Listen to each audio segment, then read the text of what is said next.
Halo semua, selamat datang kembali di Unix 3M.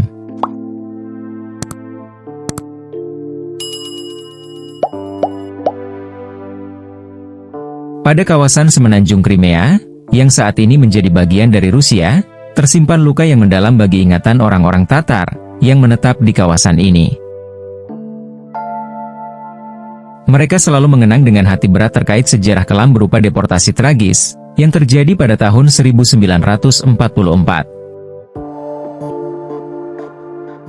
Saat itu, pemerintahan Uni Soviet di bawah kekuasaan Joseph Stalin, memaksa orang-orang Tatar untuk meninggalkan tanah kelahiran mereka.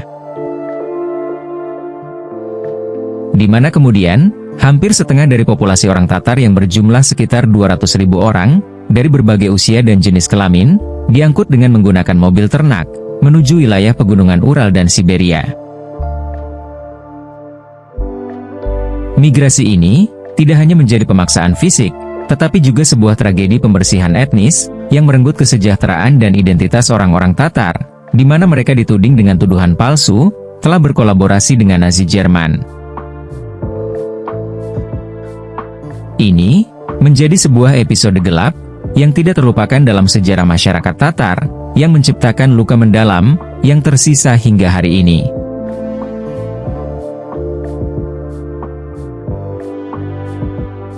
Kendati demikian, dalam 2 dekade terakhir, masyarakat Tatar, bersama dengan anak cucu mereka, akhirnya kembali dari pengasingan, menuju tanah kelahiran mereka.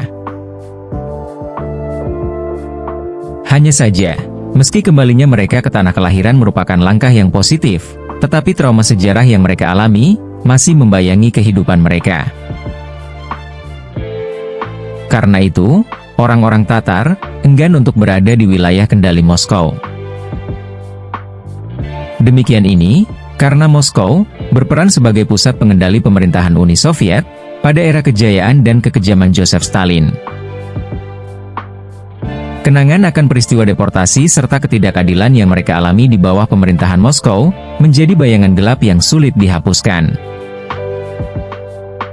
Padahal dulunya, bangsa Tatar memegang peran penting sebagai penguasa di wilayah yang kini disebut semenanjung Crimea.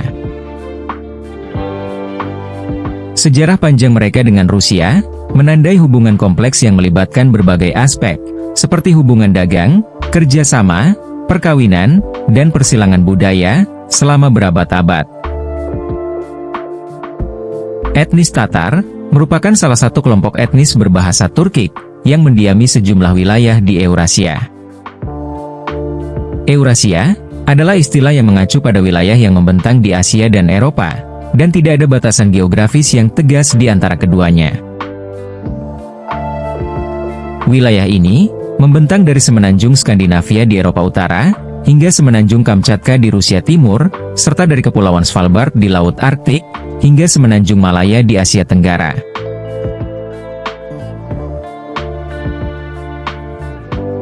Tatar, pertama kali muncul pada peta, di sekitar tahun 1241 Masehi. Kala itu, keturunan dari Genghis Khan bernama Batu Khan, melakukan kampanye militer yang ambisius. Dia bersama pasukannya, melintasi daratan yang luas, meruntuhkan pertahanan kota-kota dan negara-negara yang mereka temui di wilayah Eropa Timur dan Eropa Tengah. Selama gelombang serangan Mongol, Batu Khan menginvasi berbagai wilayah yang dihuni oleh etnis Tatar, seperti Tatar Crimea yang mendiami semenanjung Crimea yang kaya akan sejarah, Tatar Volga yang tinggal di sepanjang sungai Volga yang subur dan strategis, Tatar Siberia di Siberia, dan Tatar Ural di wilayah Ural, serta Tatar Kazan di ibu kota Kazan, yang merupakan pusat administrasi Republik Tatarstan yang merupakan wilayah otonom di Rusia.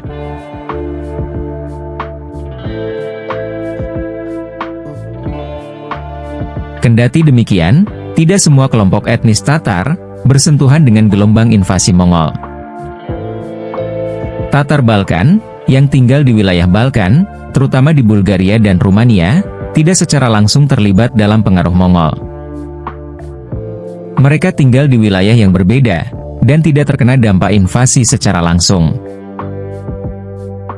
Setelah invasi Mongol dan pembentukan Khanat Mongol Golden Horde, sejumlah etnis Tatar menyebar dan bermigrasi ke berbagai wilayah. Peristiwa ini segera diikuti oleh awal dari diaspora atau penyebaran bangsa Tatar, yang seiring waktu terus berkembang.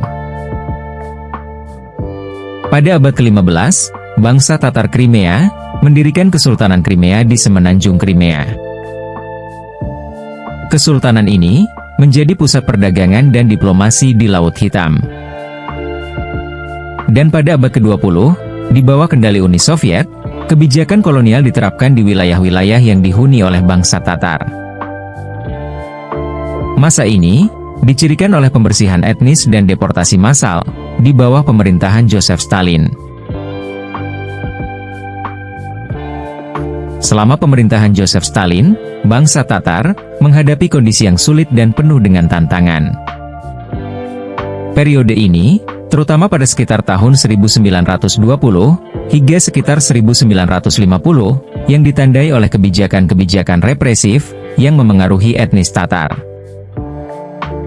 Tokoh-tokoh politik, budayawan dan intelektual Tatar menjadi target pembersihan. Selain itu, terjadi deportasi massal terhadap etnis Tatar ke wilayah-wilayah terpencil di Uni Soviet. Kebijakan linguistik juga diterapkan oleh pemerintahan Stalin, termasuk pencabutan hak untuk menggunakan bahasa Tatar dalam administrasi publik serta pendidikan. Setelah runtuhnya Uni Soviet pada tahun 1991, beberapa negara yang sebelumnya menjadi bagian dari Uni Soviet meraih kemerdekaan, termasuk Tatarstan di Federasi Rusia. Tatarstan kemudian memperoleh status otonomi yang lebih besar, sesuai dengan konstitusi Rusia. Meskipun tetap menjadi bagian dari Federasi Rusia, Tatarstan dapat mengatur kebijakan sendiri dalam bidang bahasa, budaya, serta pendidikan. Kazan, yang merupakan ibu kota Tatarstan, berkembang menjadi pusat budaya dan ekonomi yang signifikan di wilayah tersebut. Saat ini, bangsa Tatar diperkirakan berjumlah sekitar 10 juta jiwa, di mana sekitar separuh dari populasi tersebut, atau sekitar 5 juta orang, bermukim di Rusia. Selain di Rusia, komunitas Tatar dapat ditemui di berbagai negara seperti Kazakhstan, Turki, Ukraina, Amerika Serikat, Kirgistan, Cina, dan lain sebagainya. Terima kasih telah menonton. Jangan lupa like, komen, dan subscribe agar tidak ketinggalan video menarik lainnya dari Unix 3M. Sampai jumpa di video selanjutnya.